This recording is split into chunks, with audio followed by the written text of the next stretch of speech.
What's going on? Welcome to episode 97, season 6 of Talk and Throws podcast. I'm Coach Jason. And I'm Coach Jason. And we are throws coaches with the track club, the Throwing Factory. That website is at throwingfactory.com.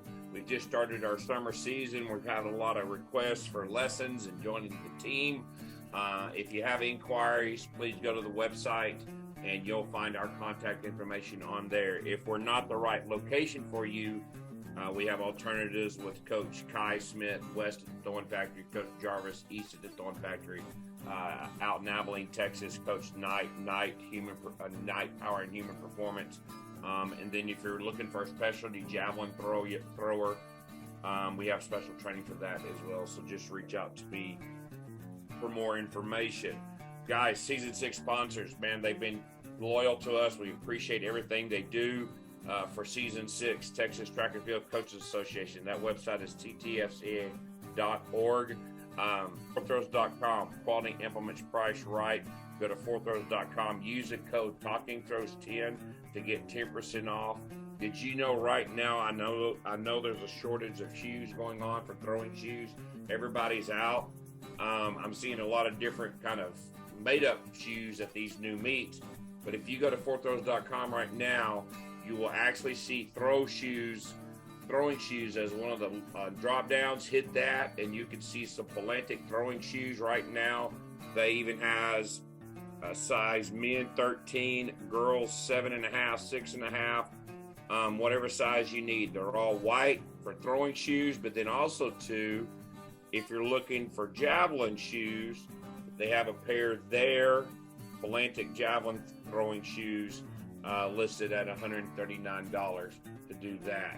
So check us out on that. Then Porta-Circle making throwings more accessible. Use that code TalkingThrows10 to get 10% off. Ready Up Athletic Development. Zach Phillips is running that athletic development around the Austin area. His cell phone is 512-507-8347.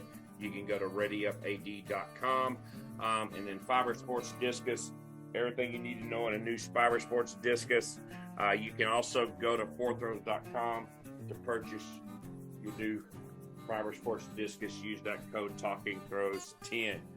On today's episode of 97, she is currently throwing for Rice University, where she has been a 3-time All-American. She's been a 5-time Conference USA champion in the shot put. Just this recently in indoor and NCAA, she made the finals and got 7th place. She's third all-time in the shot put lifts at Rice University with a mark of 56.9, which is also her PB. She hails from the country of Iceland, where she was a 4-time Icelandic national champion and just most recently won a bronze at the Euro U20 championships, I think was last summer in 2022. Please welcome to episode 97, Erna Gunnarsdottir. Hey! Hello. Hello. How are you? I'm good. How are you? We're well. First obvious question. Pronounce your name right for us big Texans over here. Oh yeah, you can just say Erna. Oh, I got it right. That's how you, yeah. How Just do how you you say say your it. last name? How I'd say it for Americans is like Gunnarsdottir. That's yeah. Okay. But how's it really? You said how do you say it for Americans? So how's it really said? So it's Gunnarsdottir. So you have to But it See, means I knew that too. Yeah, it means the daughter of Gunnar. So it makes more sense to me for Americans to say Gunnarsdottir. Yeah. There you go. So if you've listened to someone, we always like to start with one of the first questions is learning, when did you start throwing and what was that like? Because, we haven't talked to anyone who grew up in Iceland. So you were our first. So tell us what that was like and when you first started throwing. Yeah, so I actually started throwing pretty early. I was 9 years old when I first threw a shot put. I'd watched the 2008 Olympics, and there was a Icelandic javelin thrower competing there, and after watching that, I was really interested in starting doing track. So summer after that, my mom signed me up for doing track and field for the summer, and I absolutely loved it. So I started out with a little 2K shot put as a 9-year-old. Wow. Do you remember how far you threw that 2K shot put? I'm not sure at 9. I think there's some records with me at like 11 with a 2K. I think that was about like 11 meters or something. So, wow. no.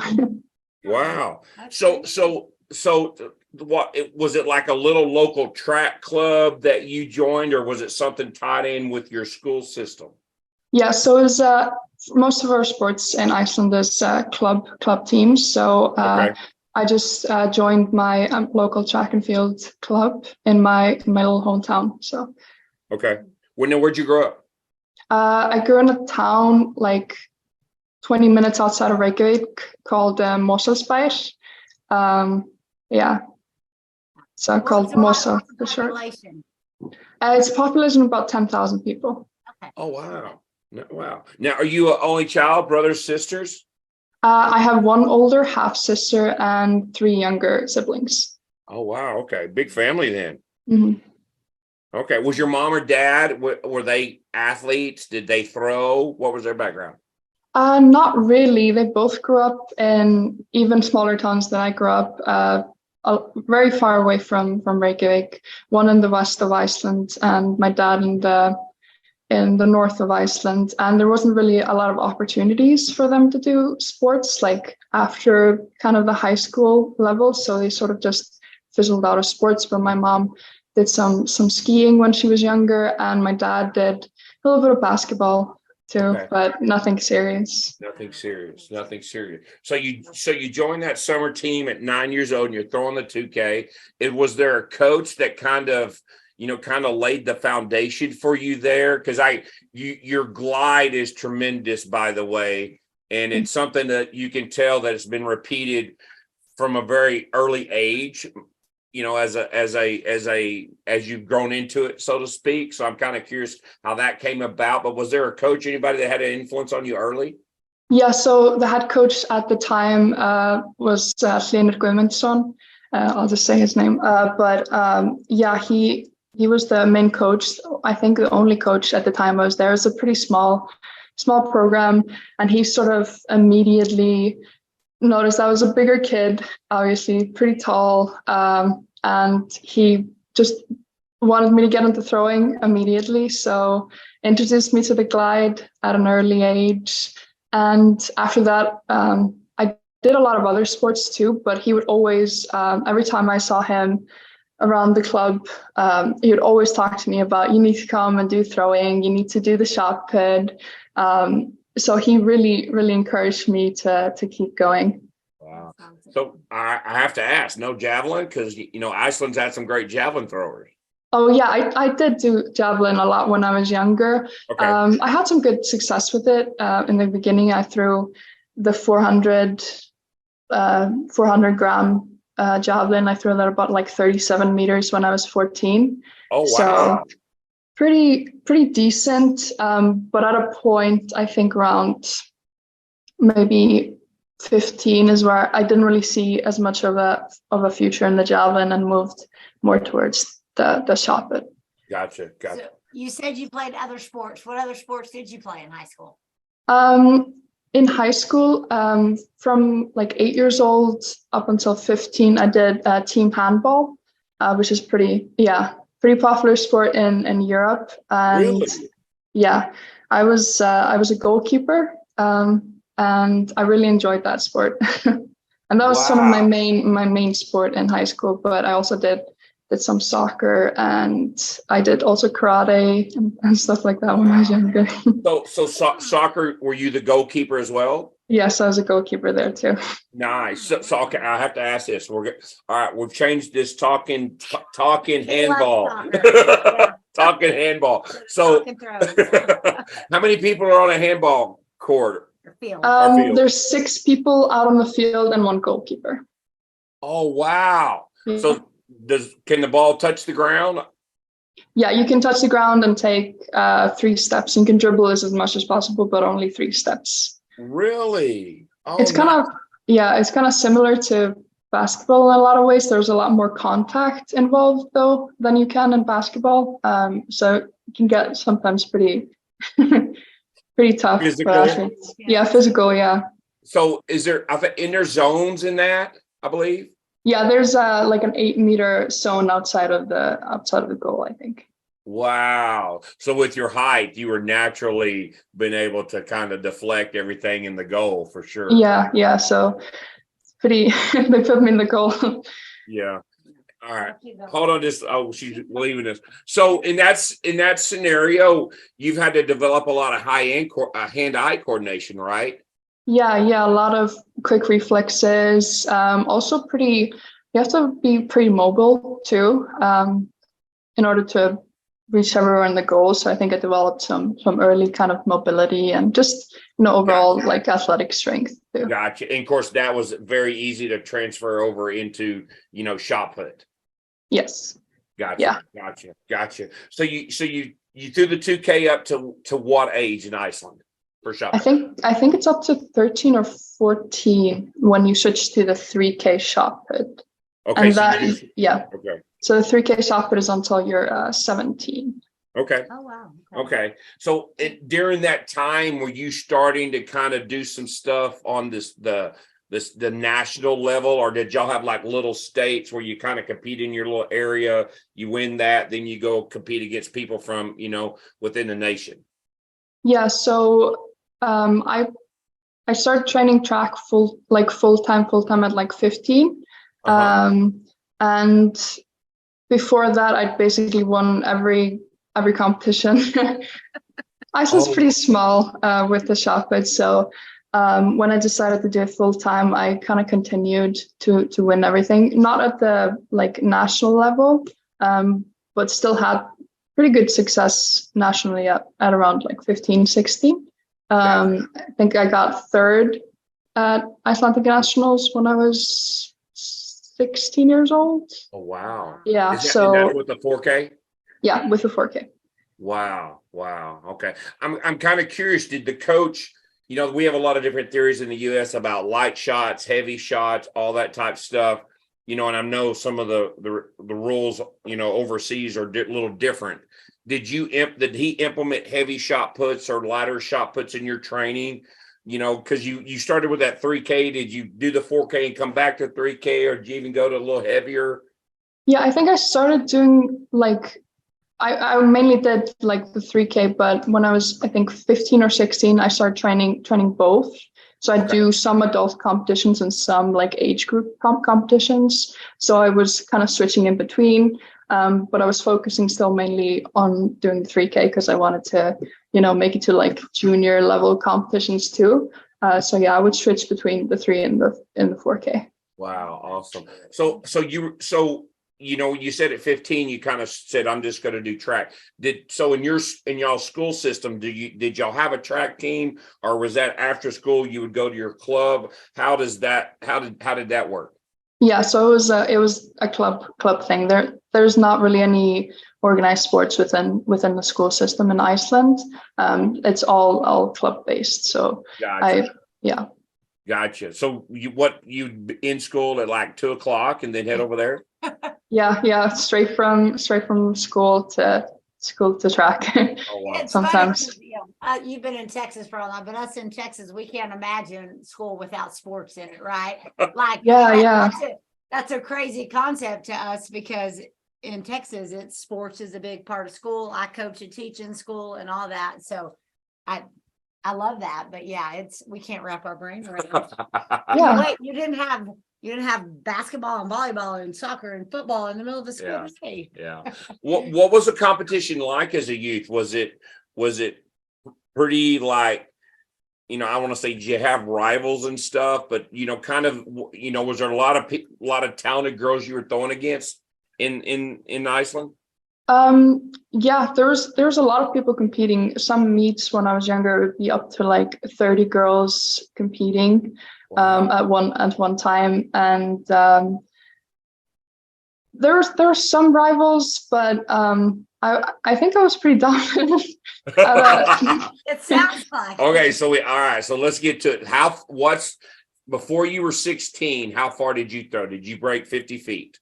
That's a good question. I'm not really sure with the 4K. You know, okay. Do we have our marks anywhere? We have our college marks. Oh, okay. Yeah. So did you throw I'm kind of curious, being so tall, did you throw a big ball diameter wise? Yeah. I got a 3K that was 110 millimeters, like the biggest one you can have. Yeah. As a 3K. Really? I got that when I was 16 years old. We found a special one. Wow. Oh, wow. Oh my gosh. So I'm guessing your height and your size, because you said earlier your father played some basketball. Do you got your height and your size from your father? Yeah, kind of both of them. My dad is like 6'7", and my mom is around 6 feet. So pretty much both of them. Wow. Yeah, good sized family. Were your brothers or your other siblings, were they tall? Yeah, my younger brother is 2.8 centimeters, so I think he's around 6'8", 6'9".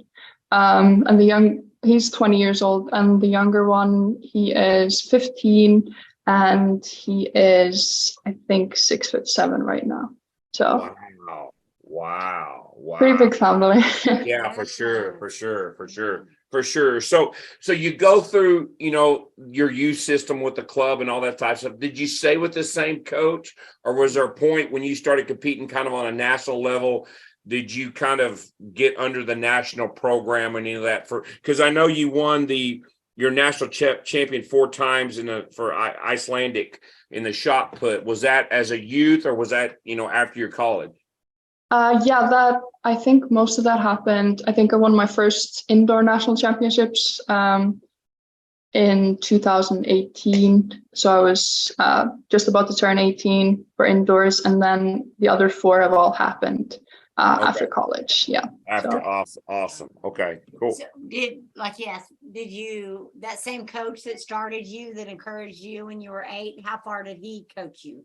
Yeah, so he coached me every summer up until I think 2015, and then he sort of, because he wasn't specifically like a throws coach per se, so he referred me to another coach at another club. There was a more specific throws coach, and I was still with my hometown club. I was training with that coach for a year, and then after a year, I met my current coach in Iceland, Peter Guðmundsson, who is still coaching me. So I think that was around 16, 17 when I showed some more talent. Wow. So how does the qualifying for the Olympics in Iceland and all that stuff, how does that work? Do y'all have like a trials like we have in the US? Kind of what does that picture look like? And are they really pro? I know Winter Olympics, of course, but what about Summer Olympics and all that? Oh yeah. So basically, if you have a standard, or you're in the top 32 or within the number of people, they're gonna send you to the Olympics. There's no Olympic trials or anything. So if you qualify, you get to go, basically. Oh wow! So all you got to do is hit the Olympic standard, then, basically. Yeah. Oh wow! Well, you're getting very close. Yeah, within a meter now, which is good. Yeah, for sure. We'll pick that up. So okay, so you're having a lot of success as a youth. How did coming to Rice? Did you have opportunities, to go other places within the U.S.? How was that the recruitment? So I'd thrown 1452 as right before college. So I'm not sure what that is in feet, but it's a pretty decent number. So I wasn't maybe the top recruit, I would say, but I had that strong number. I didn't have great discus marks or javelin or anything, so I was pretty one-sided recruit. So I put my information on the NCSC website, and that's sort of how I Really? got started with the whole college process. So I originally had planned to take a gap year. I just wanted to kind of test it out, So put my information out there, and then got contacted by a couple of schools, but nothing really serious until Rice was pretty adamant about talking to me. Wow. So what was your first, now was it Breck that reached out? No, there was another coach before Breck who, before I came to Rice, there was the separate program for women's and men's throws. So Breck was the men's throws coach, and there was another women's throws coach who ended up recruiting me. But right before I came to college, I found out that she was no longer going to be working there. So you were coming all over the world in the U.S., and the woman that you first met was like no longer going to be there. Yeah, it was a little bit scary, but I'm pretty happy I ended up with the coach that I have now. He's really great. So were you familiar with Rice and Houston, or the location, Texas, any of that? No, I'd say with the whole recruiting process, I was pretty much oblivious to everything. I didn't know anything about like most schools in America. I'd heard about some of them. My coach back home went to University of Alabama, and he told me about his great experience with that. But from that, I didn't really know much about anything. I knew about Texas, obviously, because Texas is like pretty famous internationally. So when Rice contacted me, I was really excited about going somewhere that's warm to train, and I was excited about being able to be outside training year round. Oh, for sure. Now, because Rice, academic wise, is very, very high standard. Were you familiar with how the school was? Because I'm sure when you were trying to get into recruiting, academics was important, but you were thinking, okay, I need to find someplace where I can throw, and I'm just looking for a good school. Yeah, I wanted a really good academic school. Like that was pretty important to me, and getting a good degree, but also somewhere I could definitely throw and have a good situation. So when I saw that Rice was very very good academic school, that sort of helped me make the decision to go there too. Did you come on a recruiting trip, or did everything kind of happen? Oh, you did. Yeah, I did. And that was my first time that I'd ever been in the US. So that was in, I think, April in 2018, before I came in the fall. And I loved it. It was a great experience. The campus was awesome. And I just immediately knew that I wanted to go there. Now, how big, is that a day flight?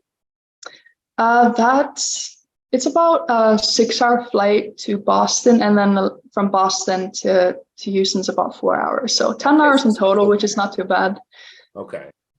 So what was your first impression? Did you fly into Houston? Yes. Hi, my name is Meredith McGee, and my father is the founder of Porta Circle. We created Porta Circle in order to make throwing more accessible so that you can truly train anywhere. Growing up in Rochester, weather was often a roadblock toward training, and having the Porta Circle was a lifesaver for both the indoor and outdoor season. Circles start at $149, and go to our website to learn more. www.porta-circle.com. Porta Circle, making training convenient. Yes, first impression was definitely hit with a wall of humidity. And I was really shocked with the weather, but I was like, okay, this is pretty great though. Like you don't really have to warm up a lot. You just stand outside, stay warm, especially if I'd be throwing a lot. Don't really have to move around as much as I had to do back in Iceland. I'm sure too, because campus is beautiful. You have the medical center all back around there. Beautiful campus. That had to kind of pique your interest as well. Oh yeah, when I saw the track first, I was like, this is amazing. The view of the track and everything was just really drew me. And then like I love the trees. There's not really a lot of big trees in Iceland. So when I came to campus and saw those like big beautiful trees everywhere covering the whole campus, I was like, oh, this is pretty great. Wow. Did you come by yourself, or did mom or dad come with you? My mom came with me, yeah. Oh, wow. So was that her first trip into the U.S. as well? No, she actually lived in the U.S. for a year as an au pair. nanny for a family in Maryland, so she had some experience with living in the U.S. But never to Texas.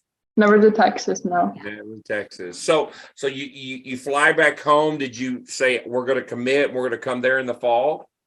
Yeah, I committed. I think almost really soon after I visited. Yeah. Nice. So before you move on, what were your other options if you didn't come to the U.S. to go to college? Is there, if you weren't an athlete, what is the other option? Or do a lot of people come to the U.S. for college, or what's the second step in your education in Iceland normally? Yeah, so I would have gone to college in Iceland, university in Iceland, and then I'd have to continue training with my club, basically, and that would sort of be separate situations. So I'd have to figure out how to support myself more financially at 18, and that whole situation, which would have been a lot more tricky than going to the US. Yeah. Okay, gotcha. Interesting. So you come to Rice your first year. The woman that was going to bring you there is no longer there. Britt gets named the throws coach for both sides. What was that transition like in your first year? Because I'm guessing you probably never threw with a lot of boys back home in your training either. No, I had a pretty small throwing group back home. That's still sort of the same throwing group. There's only about I'd say 4 or 5 people that do training with my coach back home. But yeah, the transition was a little bit difficult at first. I had a bit of a culture shock, obviously adjusting to speaking a different language, and academics was extremely difficult my freshman year. I had a pretty tough time with it. So that was a very difficult process. But after my first semester, I think things got a lot easier for me, just getting used to the whole thing. Yeah. During your transition. During your freshman year, you placed second, at the Conference USA Championships, and you threw over, almost right under 16 meters. So you're starting to get it out there.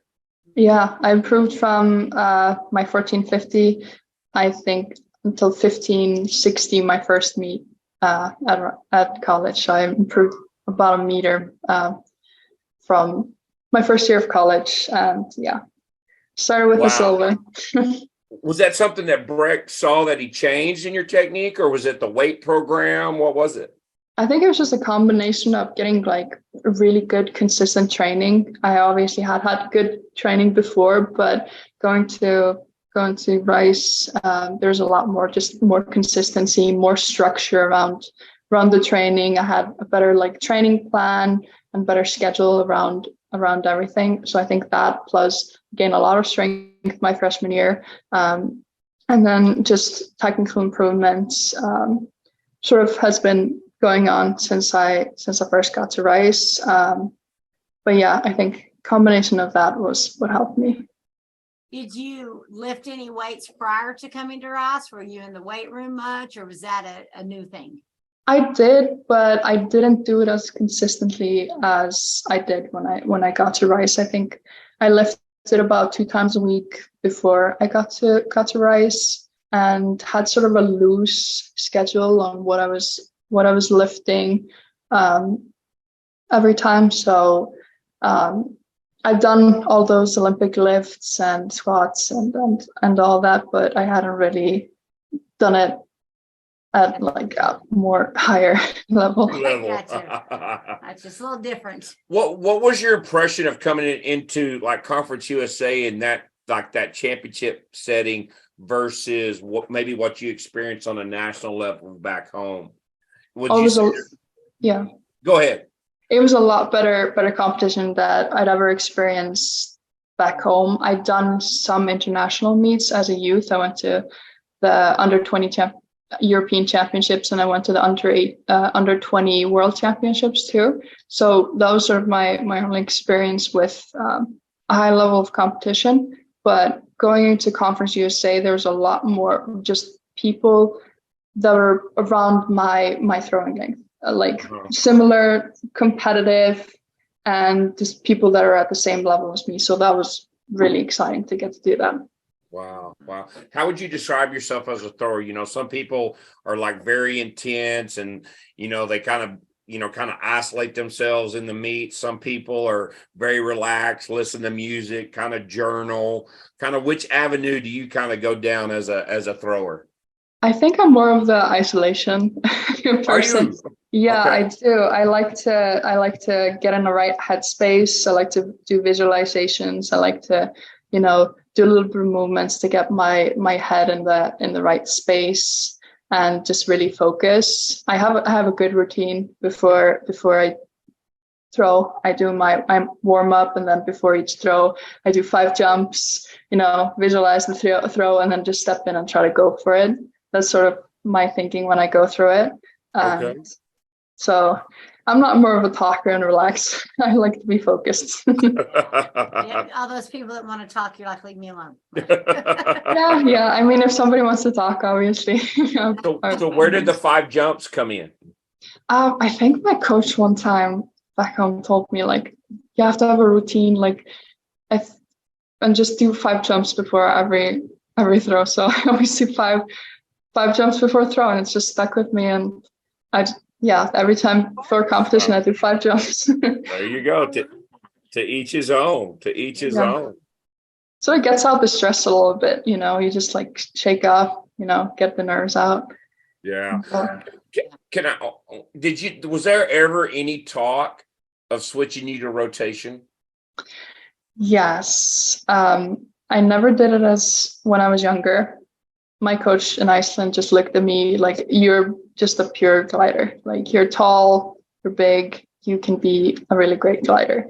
I think 2 years ago, me and Breck were sort of discussing doing the rotation. So I started training it just a little bit, doing some drills and stuff. And then I tried it a little bit. I did, I think, one competition, like small competition in Iceland. Really? It wasn't really, it wasn't a big deal. So I managed to throw like, I think 15 meters or something with the rotation. And really didn't progress after that. And I think me and Breck sort of agreed after that, a little bit of trial. I think we agreed I hadn't got the most out of my glide. It might be something I might pick up later if I feel like it, but I think I still have a big distance to go with the glide still. So, sure. And that's a great segue into the technique. So you carry the ball low, elbow in tight and stuff, kind of like Timmerman, if you ever saw any old Timmerman videos, yes. Or maybe that's kind of where your glides kind of originated from, maybe. Am I right? Yeah, I actually watched a lot of Timmerman videos for technical analysis. I think I mimic him pretty much a lot. Yes, especially in your younger days when you used to come up and be tall and that double support and there. So what's your rationale? What's your rationale for keeping the elbow in? I think it's sort of just because it naturally goes out when you get into the power position. For me, it's just like keeping your power tight when you're kicking back, and then sort of when you start raising and starting throwing up, throwing, it just naturally goes into a more upright. Starts here and then naturally goes up. Gotcha. Now, I've seen videos and stuff like that where you've done a lot of non-reverse throwing a little bit, and then I've seen some where you've kind of done a reverse, but it was kind of very reactive to the throw. Have you always kind of been, I want to say both finishes, but have been both ways? Yeah. So I kind of naturally reverse if I find myself in a good throwing position, with a good upright position, and I manage to finish the throw really well, I sort of just naturally start to reverse. But Gotcha. what I try to focus on is really having a strong right leg in the throw. And if that happens, sometimes I don't reverse if I'm a little bit off in my positions. But I really want to have a really strong right leg. So when I finish the throw, really well, I reverse, but sometimes I don't, so I don't reverse. So that's a really good. True naturally. So that's a real good. That's a real good cue for you. If you don't reverse, then you kind of know that your leg wasn't, driving out. Yeah, basically. Oh, that's interesting. That's interesting. So you have a really long punch because you have a really long arm. Is there a cue that you have? Because your ball pretty much goes all straight. Yeah. Am I right? It never varies. When's the last time you threw out the right sector? I don't Never, know. exactly. So I'm kind of curious, what's that cue for that long punch across over the toe board? Yeah, it's just overall having like a long finish, like catching it while behind and then just trying to finish it all the way up. I've kind of struggled with it in the past. And now even more sometimes I throw, straight out instead of a nice 40-degree angle. My ankle has been a pretty big issue. So I've been focusing a lot on fixing the angle and having a nice long upwards finish instead of having a long outward finish, which I've always been good at. But yeah, trying to finish up has been what I've been focusing a lot on this past year. Wow. So you still believe that the glide for women's shot put is there and nobody needs to go to rotation? No, I still think a lot of people could glide. The glide is alive. The glide is a great technique. Not everyone has to be rotational. And I think it's very much alive for people that want to do it. and because we have a club and we coach kids, but we coach a lot of kids that have high school coaches as well. And you see kids who out of nowhere have maybe just picked up the shot for the first time, and all of a sudden they're learning rotational shot put. And you're like, why are we going down this road? When they could be maybe just a very simple glide and been introduced and maybe start with a little lighter shot put and build up to it and stuff. So yeah, the glide is sort of an unforgiving technique. I think I've heard people say that, like, it can't really vary a lot from positions because it's such a simple movement, very explosive movement. So I do think for a lot of young athletes, it's good for like foundational and learning how to do it. And you have to be very explosive for it too. So I think it teaches some explosiveness too. Wow. So have you done javelin? Have you picked up hammer, weight? No, I've only done shot put basically. Really? My freshman year, I did a little bit of discus, threw it about 42 meters. My coach decided I was probably better off just focusing on the shot put. So nice. I'm pretty happy with that decision that he allowed me to do that. Nice. Now you've had a lot of success with titles, all conference, like you're 3-time All-American, and just most recently made your first finals for indoors and NCAA. Yeah. What was that experience like? Oh, it was the entire indoor season was just an amazing experience to have. And I think making it to nationals was obviously the biggest goal of my indoor season. And then obviously with my performances, I was pretty excited about making it to the top 8. And it's been me and Breck's goal for a long time to get that first team All-American. So getting it my 5th senior year was pretty special and a good way to finish. It was a great indoor season. For sure. So you have one more season outdoor, right? No, this is my final outdoor season. This is it. Okay. Yeah, okay. This is it. Now you're working on your master's, right? Yeah, I'm finishing a master's in global affairs right now.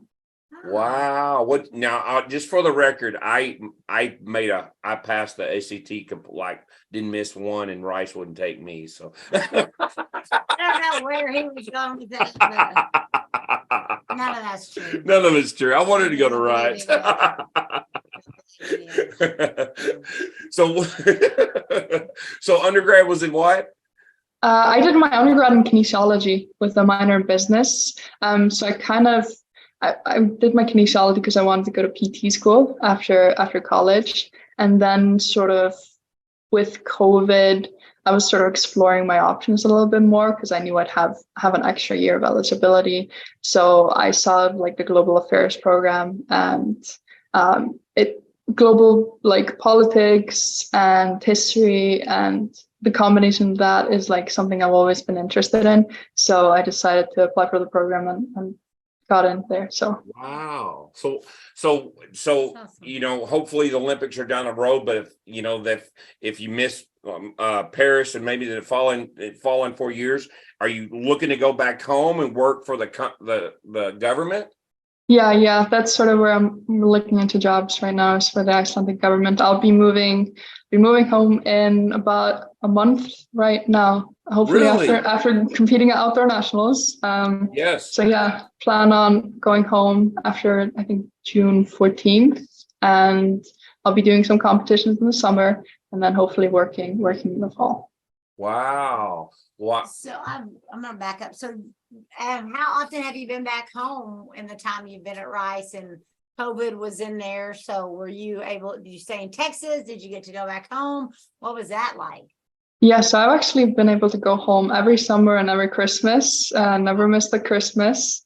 I go back home and train for every winter break, and go in the summertime for about 2 months. And COVID, I just went straight home when COVID hit, and was able to have a pretty decent training schedule throughout COVID, because Iceland was pretty much open when the rest of the world wasn't. Oh, okay. So that's nice. Yeah, that was pretty nice. But yeah, I've been home every summer, and yeah, plan on going home this summer now, and this will be my last month in the US probably. I'll come and visit, but last month staying here. Well, hopefully in the Olympics or the World Championships. Yeah, 100%. That's the goal. So I have to ask, so tell us, if someone doesn't know much about Rice University and they ask you about it, what would you say about what's so special about Rice University? I'd say it's a great small school where you can have a lot of small communities, smaller classes, great professors, great academics, and then I'd say it has a very good throws team too. There you go, and has an excellent coach. What is Brett Christensen? What is that relationship meant to you in the last 4 years? Yeah, he is a very great coach. I've loved working with him for the past 4 years. He's just super dedicated to the throws, and he kind of carries that out to all of his athletes, and makes us all be very dedicated to the sports, along with being great students. Gotcha. Now, he doesn't share any stories of how great he was at Sam Houston State, and shows you videos and all that stuff, does he? Yeah, I think he had a pretty good throws career at Sam Houston, but he really wanted to be a great coach for us too. Gotcha. That's awesome. So this is not related to throwing, but food in Texas, barbecue, Mexican food in Houston. I mean, what has been what has been your experience? Like, oh my gosh, I can't believe they eat this. This is gross, or this is really good. Oh no, I've had just such a wonderful experience with food in Texas. I absolutely love it. I love every barbecue place that I ever go to. Like, brisket is my favorite food now. Oh, nice. I love it. And like, I never really had like tacos before I got to the US. So experiencing like Mexican food and like Tex-Mex food was like a great experience. And Houston obviously has like amazing restaurants from all over. So getting to try all the restaurants has been awesome. Yeah. Did you venture down to Galveston to the beach? Yeah. I've been to Galveston a couple of times. It's a pretty nice beach, and I love being by the ocean. Yeah. Nice. So have you been introduced to country music and like two-stepping, country dancing? And not really. I went to one Luke Bryan concert at the rodeo. And that's my only experience with country music. I don't think I'm a country music fan yet. Yes. But there's some songs that I enjoy listening to. Nice. Awesome. So that experience at the rodeo, that had to be a big experience with the stockyards and the parades and all that, right?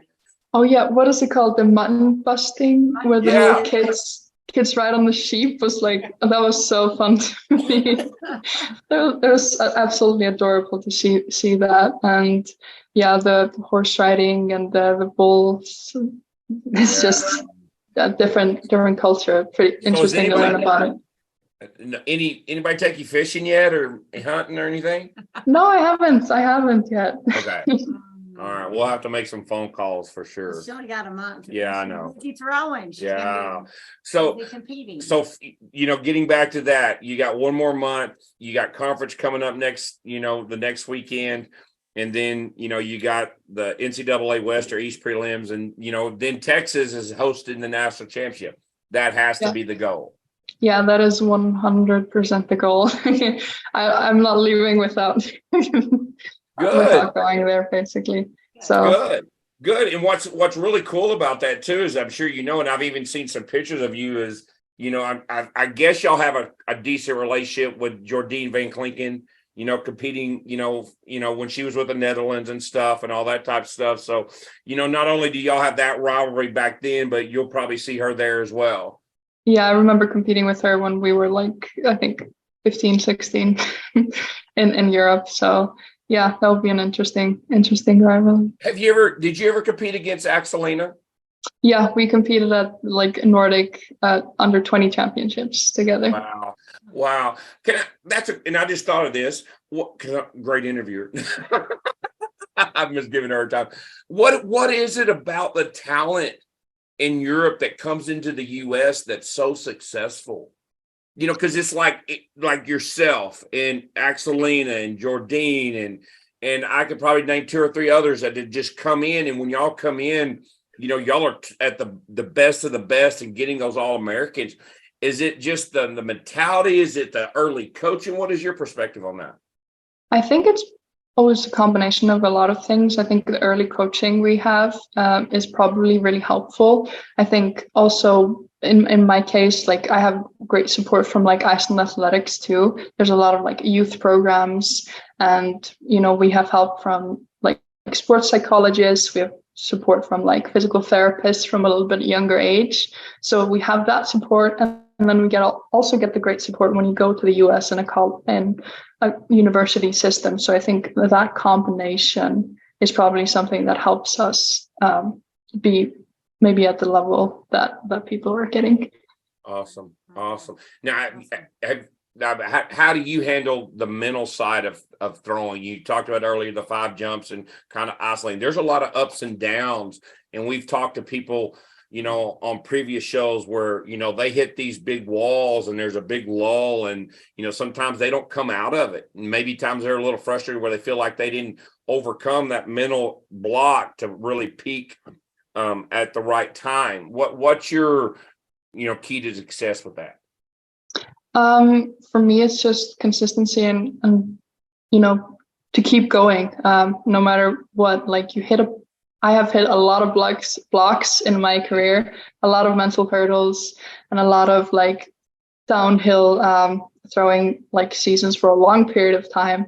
And all you have to do is just keep throwing through it, and staying strong mentally, and always knowing that the next throw could be your best throw ever. So no matter how well you did in another competition or the throw before, like you can always go for it in the next throw.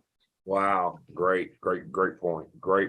So great point. So have you already got your master's? Did you already graduate with the master's? I'm still working on finishing my like master thesis, but I finished all the classes and everything, so I'm hopefully finishing that up soon.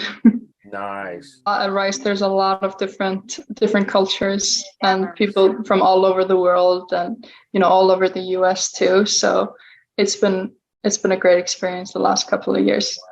Getting to know that. So you said you're after the NCAAs, and you make that All-American status. Hopefully you'll win it. You go back home. What are a couple meets you're doing in kind of August, July? So I'll be doing, I think the first one that I'll be doing is in end of June is like a European team championships. Okay. We're in Poland, so Iceland's going to be competing there as a team, which will be very exciting. It's a very fun atmosphere, being able to do that with a big team. And then I might do some other international meets. There's nothing really set in stone right now. And then I'll do the Icelandic national championships, which will be a big one. And then hopefully, try to qualify for Worlds. That'll be great. For sure. Hey, what's the national record in the shot put for Iceland?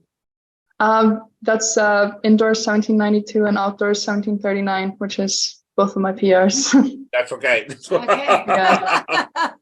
So you're already the national record holder. Yeah. So my Wow. first 2 years ago. That had to be pretty amazing.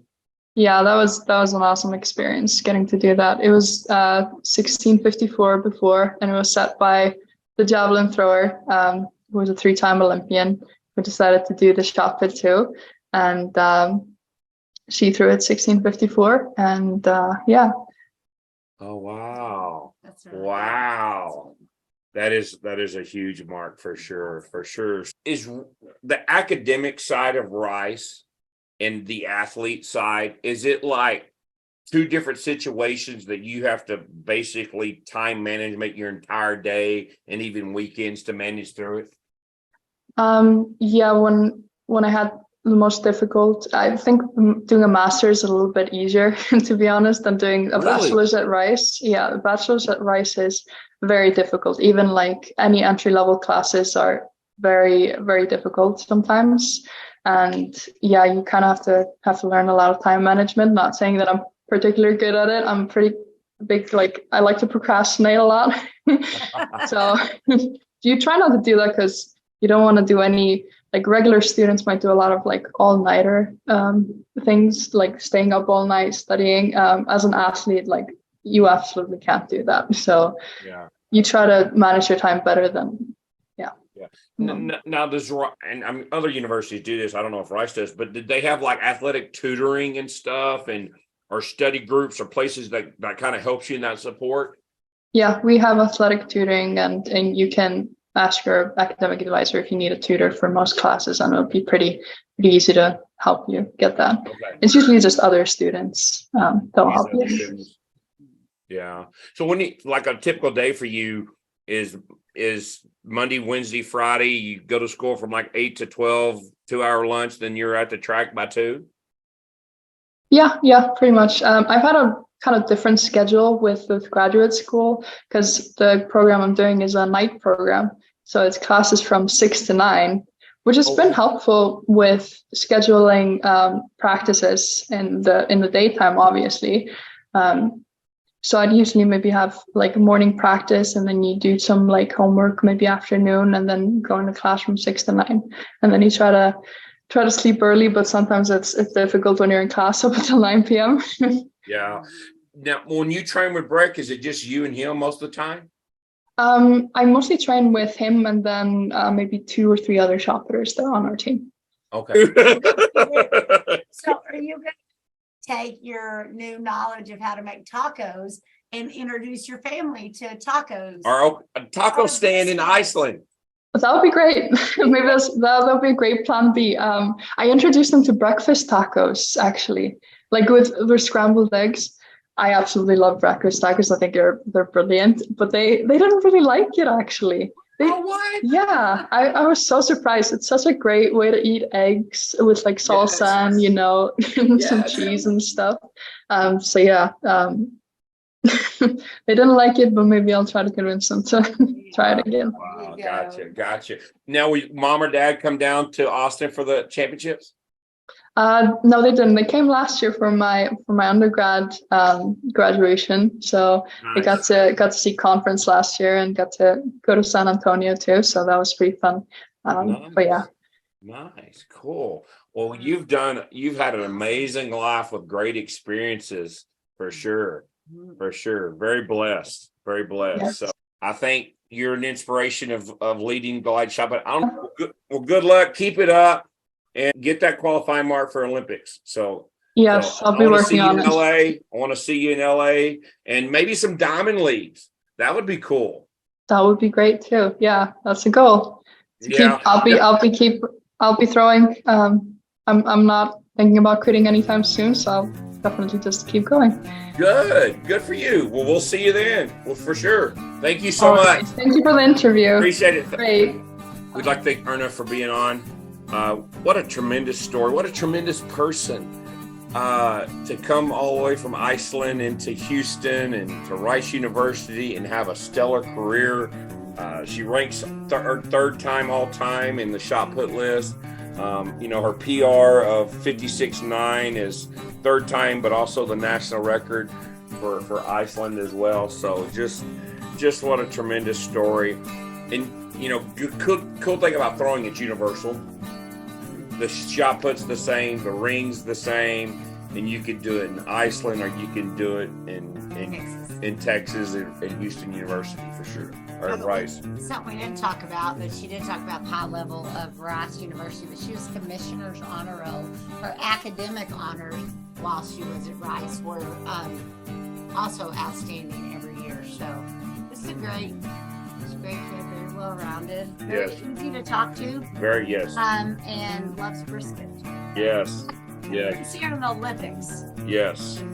Yes. I feel like Iceland is blue. No, there was the white with the blue. Yeah, the blue. Yeah. And started when she was 9 years old. Oh, and I think the multi-sport athlete, be able to relate handball, soccer, correlated to really good throwing movements. Awesome. All right, we want to thank our sponsors for season 6, Texas Track and Field Coach Station. Go to ttfca.org to see all the results for the end of the high school season in Texas. And the implements price right. Go to forthrows.com. Use the code TalkingThrows10 to get 10% off. Not only quality implements, but also shoes. Throwing shoes, wires, hammer balls, hammer gloves, discus nets. Tape measures, anything you need, just use that code TalkingThrows10 to get that 10% off. Porta-Circle, porta-circle.com, making throwing more accessible. It is not getting cold here in Texas, it is getting hot. So now you may want to use this indoors somewhere. With air conditioning. With what? Air conditioning. With air conditioning, yes. So you can get lots of reps in. And then Ready Up AD, if you're in the Austin area, Ready Up Athletic Development, use the code. Contact Zach Phillips at 512-507-8347. And also he has a program on the the throws for rowing. Oh my goodness.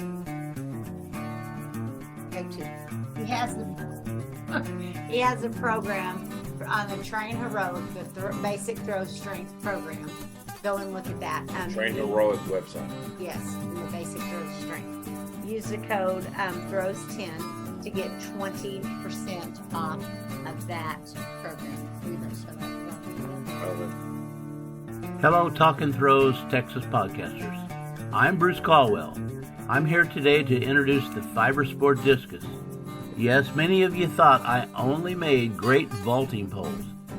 I have been bringing quality discuses to the throwers' hands for over 40 years.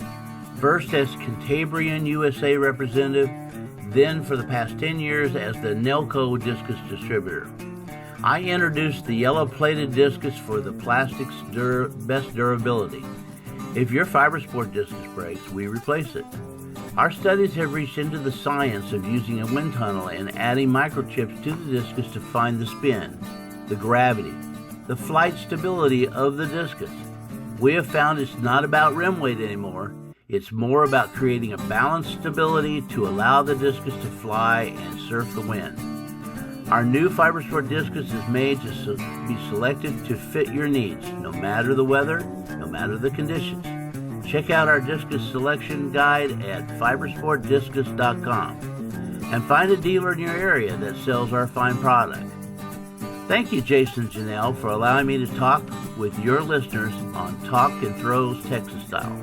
And then the throwing factory, which got Go shop at Carol. You can buy shirts, these cool shirts, hats, long sleeve shirts to look cool at your next track meet. Go to the shop at thornfactory.com. And then remind everybody too about Lifting DFW if you want to learn how to be an explosive athlete and learning Olympic lifting, call me.